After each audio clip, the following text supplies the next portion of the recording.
Minsan na palang binulatlat ni Congressman Marcoleta, mga kababayan, etong sikreto sa pagkatao ni Erwin Tulfo.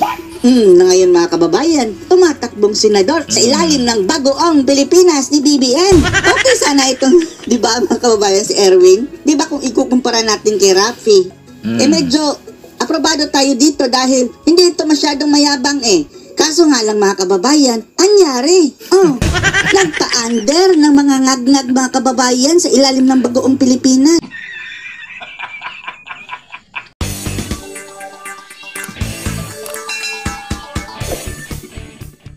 Alright, welcome back to my channel, mga guys. At ito nga, si Tulfo nga. Itong si Tulfo nga number 1 o Mr. Number 1. Nangangamoy disqualification ito siya, mga guys. Kasi nga naman, meron siyang issue dyan sa citizenship. Dahil ito siya ay dumaan pagiging American citizen. Kaya nga hindi ito pumasa sa commission on appointment. Ngayon, ito ang problema mo ngayon, Tulfo. Kung sakaling kakandidato ka, at saka kung sakaling may reklamo sa iyo, diyan delikado, mga guys, itong si Mr. Number 1. Oo, Mr. Number 1 din ito ni Tambaluslos lagi nang nasa puwet ni Tambaluslos. I'm sorry, Mr. Tulfo, no? Sa akin lang kasi, meron naman akong respeto sa iyo. Ewan ko lang dun sa kapatid mo.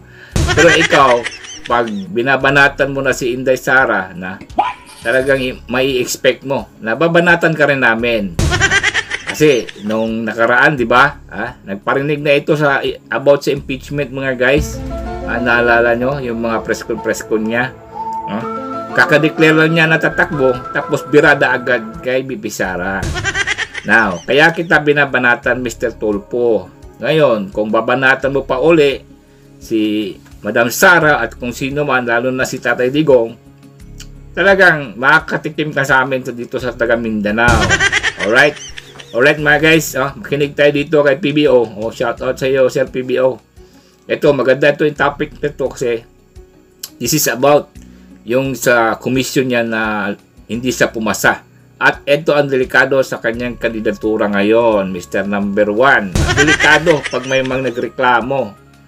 Aso, di ba, ni Tambaluslos, mga kababayan, sa tuwing naglilibot-libot si Tambaluslos, andyan talaga si Erwin Tulfo na nakaganyan talaga, parang may tali na, kulang na lang kadena, mga kababayan, na hawak ni Tamba. Akala ba namin, Erwin, ipagtatanggol mo ang mga ordinaryong Pilipino, paano mo pagtatanggol yan, luhod ka na dito sa mga taong garapalan sa pagwaldas ng pera ng bayan. Smiyo, sayang kay Erwin, At yun po, mga kababayan, minsan na pong binulatlat nitong si Congressman Marcoleta etong tinatagong sikreto ng pagkatao nito si Erwin Tulfo. Yan. Etong moment na to, ito yung kay Marcoleta sa commission on appointment. At nabanggit dito na nakonvict na pala itong si Mr. Number 1. Diyan kalilikado. Kasi bago lang nag-press con yung COMELEC. Kanina narinig ko about sa mga disqualification, lalo na dyan concerning sa citizenship. Talagang madidisqualify yan pag mapatunayan. Let's go, mga guys. PBO, banatan mo na. Ito po ang video. For several years and you have been in active military service stationed in Europe. Ito yung yung time na nagpa-appoint si Erwin Tulfo bilang secretary ng DSWD. At anong nangyari, mga kababayan, noon? Hindi po siya natanggap. Rejected ang kanyang appointment sa DSWD dahil sumabit siya sa isyong ito, mga kababayan. Ang citizenship at saka yung kaso niya na libel. Convicted pala yan si Erwin Tulfo, mga kababayan. At ewan lang natin dahil ito rin ang pagbabasihan sa pagtakbo bilang senador. Kung sumabit siya dyan sa appointment, mga kababayan, paano siya hindi sasabit dito sa pagtakbo niya bilang senador? Yan. Ang pagbabasihan talaga natin is, ang batas ay batas. Law is law, sabi ni Kim Chu. Sa klase. Sabi ni Kim Chu. Ito na. Enlisted personnel in the U.S. Army. U.S. Army. Enlisted personnel pala kaya ng ng U.S. Army. Maging sundalo pala ng Amerika si Tulfo, mga kababayan. 1988 to 1992. Ibig sabihin, naging Amerikano siya. Mayroong time sa kanyang buhay na hindi siya Pilipino dahil hindi po tatanggapin yan, mga kababayan, na Pinoy ka, tapos US Army, ano ka, espiya? Oh, ganyan. Ang tanong ko lang ho, denounce niyo ba yung inyong Filipino citizenship? Your Honor, Mr. Chair, I would like to ask for an executive session. Executive session, ang hiningi mo. Yan ang problema mga guys, no? Ikaw, tumatakbo ka, no? Public office. Sabi niyo, public office is a public trust. Ngayon, tumatalikod kayo, ayaw niyo pag-usapan sa publiko. Paano kami maniniwala sa mga opisina ninyong ganyan kayo, di ba? Oh, siyempre, kung titingnan natin, parang yan, teka muna, Your Honor, wag muna tayo mag-usap tayo dito para sindikato style, di ba? Oh, tatakbo ka ngayon eh, number 1 ka eh, ha? Tapos, ito pala ang style ninyo.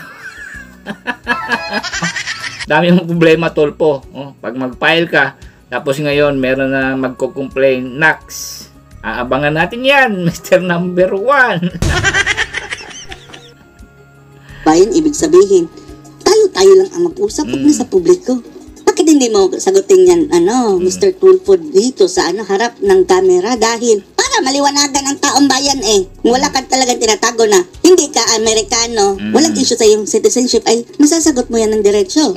It's about your being an enlisted personnel of the United States Army for several years, and you have gained Several years? military service stationed in Europe from 1990. Siguro naman, you cannot be sundalo ng Amerikano if you're not a citizen of the America. Di ba? Simple lang, Mr. Number 1. Problema mo ito. to 1996. Correct me if I'm wrong, but to be an enlisted personnel in the U.S. Army, either Baka spy ka ha? Kung may spy ng China mga kababayan na sinasabing si Alice Go, baka espiya to ng Amerika. Gayon pa man, kaya doon natin ng Amerika, okay lang. Pero joke lang po yung mga kababayan. Pero eto yung dapat plansyahin muna ni Erwin Tulfo itong mga gusot na bumabalot sa kanyang citizenship at itong kanyang mga kaso dahil ang batas is batas eh. Sundin natin ang batas dahil unfair naman. May exception sa'yo, tapos sa iba wala. Paano pa tayo magpapatupad ng batas mga mambabatas na? Yan ang aabangan natin mga guys, no? Kung wala mag-complain sa kandidatura nito ni Tulfo, okay. Wala tayong problema dyan. Pero kung meron mag-file, tapos mababasura at saka magandang ebidensya na American citizen talaga ito eh. Kaya hindi ito nakapasa kung ano-ano ng appointment. Ang inakupahan niya nung time ni Duterte yata yun. Tapos ngayon, ang tanong kasi, bakit ito nakapasok sa party list? Kasi ang pagkakaalam ko, sinalo lang niya itong isang party list eh. Parang nag-back out yung isang leader. Siya ang pumalit sa party list na yan. So, walang mga commission o appointment or whatsoever. Siguro doon lang dadaan kay Tambaloslos. Di nagpatuta ni Tambaloslos ito. Di siyempre para makapasok. Ngayon, utang na loob niya yan kay Tambaloslos. Bakit siya nakapasok magiging congressman? Diba? Utang na niya yan kay Tambaloslos. Kaya abangan din namin kung babanat ka naman ngayon kay mga Duterte, dito kay BP Sara, no? Makakatikim ka talaga sa amin dito sa Mindanao. Alam ko, Bisaya ka rin eh. Makakaintindi ka rin ng Bisaya. and what is the status of your citizenship when you Citizenship? member of the U.S. Army and when you serve as inactive military service station in Europe, sir? Mr. Chair, with all due respect, Congressman Marcoleta, I think the Secretary has asked for the executive session with regard to your question. Executive session na naman mga kababayan. There's another question. Jump to another question. Mahirap ba sagutin yan? Yes or no lang naman yan eh. Kung sa quad mga kababayan, yes or no? Ganyan yung mga quad. Ayaw talaga ng explanation. My other question, Oy, Mr. Secretary. si Jinggoy pala yun. Parang nag-aabogado kay Tulonggis na si number 1. Diba? Nakita nyo yun guys? Boses yun. At saka nakita talaga si Jinggoy Estrada. Alam na this. Isa pa itong convicted. Only in the Philippines. O hindi ko nasali to sa Only in the Philippines ko na vlog ng mga tulonggis na dyan sa gobyerno. Ito pala. Kandidato rin ito sa Only in the Philippines. Senador, convicted na senador, andyan. Wow. It also appears in the report of the commission. This is the PIR, PIR. File Investigation Report, because it is indicated here that you were also convicted 4 times in the RTC in Pasig. 4 times. Yeah. This is still covered by the executive.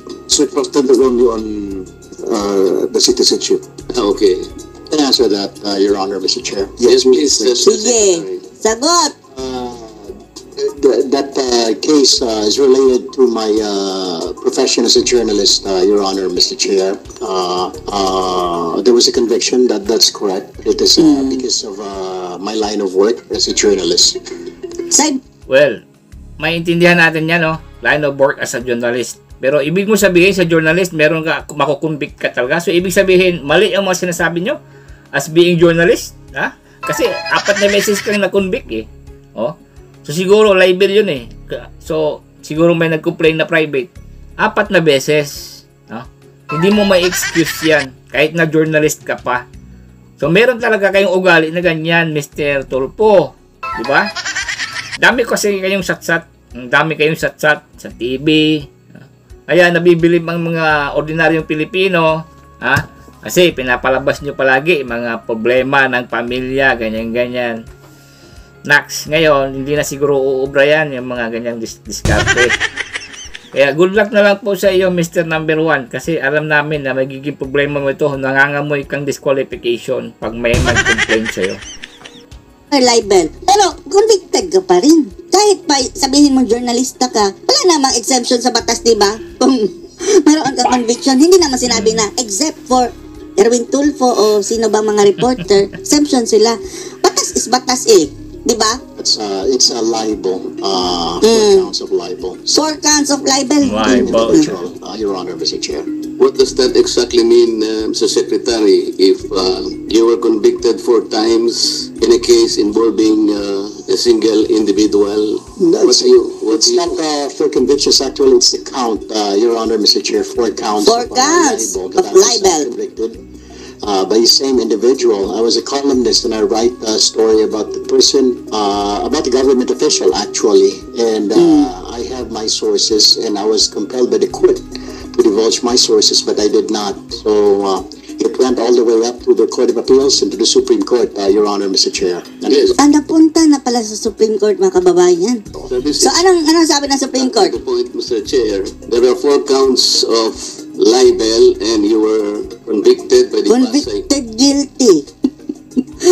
Actually, mga kababayan, kung tayo lang ha, okay lang naman, libel lang naman yan dahil alam naman natin itong nature ng nature nitong mga broadcaster. Lalong-lalo na ito si Tulfo, di ba? Walang preno. Hindi naman yung masyadong big deal, pero kung talagang pagbabasihan mo yung batas, exemption ba?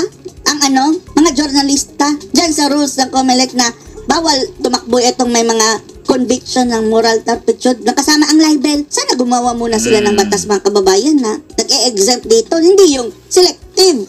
Di ba? Special treatment.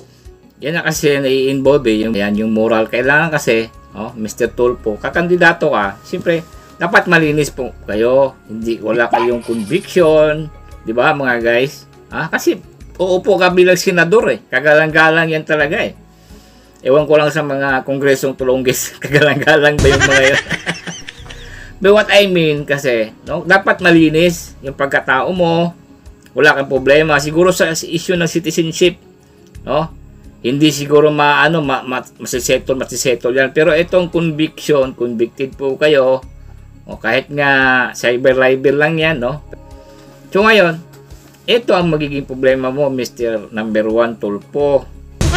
Yan, yung 4 na conviction.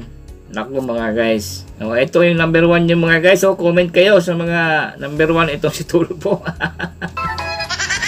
Ay, nako. And on appeal, the Court of Appeals affirmed the conviction all the way up to the Supreme Court. And so, the record, and as it appears in the file report, Wala tayong nabalitaan na binaliktad ng Supreme Court yan. Meaning, as of now, siguro mga kababayan, existing pa rin yung conviction niya doon sa libel. Mr. 4 counts. Secretary, it stands as a fact that you were convicted counts of libel. Is that correct?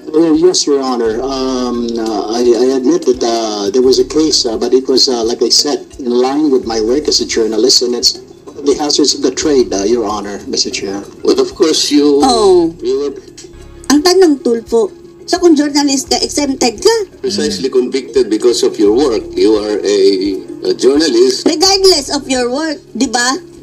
but that does not change the situation. Oh, You can be see? Convicted either Convicted way, ka pa in rin. any other vocation, but the fact stands that there is a conviction. The problem you're trying to press out here, Mr. Chair, is whether or not it Oh, malakas po ang mga kababayan ha. Itong sabit ni Erwin Tulfo dyan dahil hindi po siya mga kababayan na-appoint bilang DSWD Secretary after nyan. Meaning, a Commission on Appointments mga kababayan, mayroong nakitang sabit talaga. Ano na kaya itong pagtakbo niya bilang senador sa COMELEC? Hindi naman natin na sinasabi na antay tayo dyan kay Tulfo. Ang gusto lang natin is, kung talagang batas is ang batas para sa lahat, i-apply yan sa lahat. conviction will be an issue in the process of confirmation, because as the Supreme Court enunciated in several cases, Mr. Chair, libel is an offense that involves moral Turpitude. And in some other cases disposed by the Supreme Court, there were certain people who were disqualified from holding positions because they have been convicted of crimes involving Moral This turpitude. is the dilemma, Mr. Secretary. This is the Laila dilemma. I am in support of your confirmation as Secretary of DSWD, and I believe you have just succeeded in proving to our people that you are qualified. But this is a problem that we need to trace out, Mr. Chair.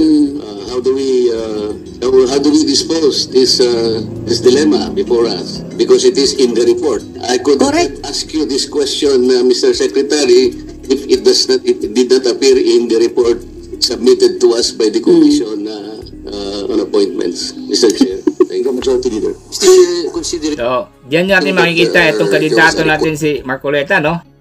So, ang galing talaga mo, Mr. Marcoleta. Numero 1 ka talaga sa baluta ko. Diba? Yun ang problema mga guys, kay Tulfo. Kaya ako nag-react dito kasi napanood ko kanina yung announcement ng COMELEC regarding sa mga disqualification.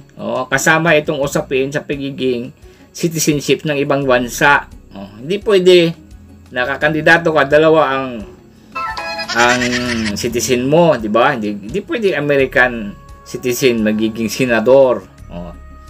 Yan ang problema ni Mr. Tulfo. Ito na siguro ang sinasabi ni Madam Sara na ang gaba ay dili magsaba.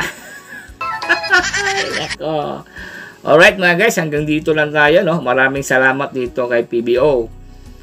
At saka maraming salamat din sa inyo, sa lahat ng nanonood po dyan. Comment po kayo kung ano sa tingin nyo dito sa problema ni Tulfo. Nangangamoy disqualification talaga. Alright mga guys, thank you for watching. God bless you all.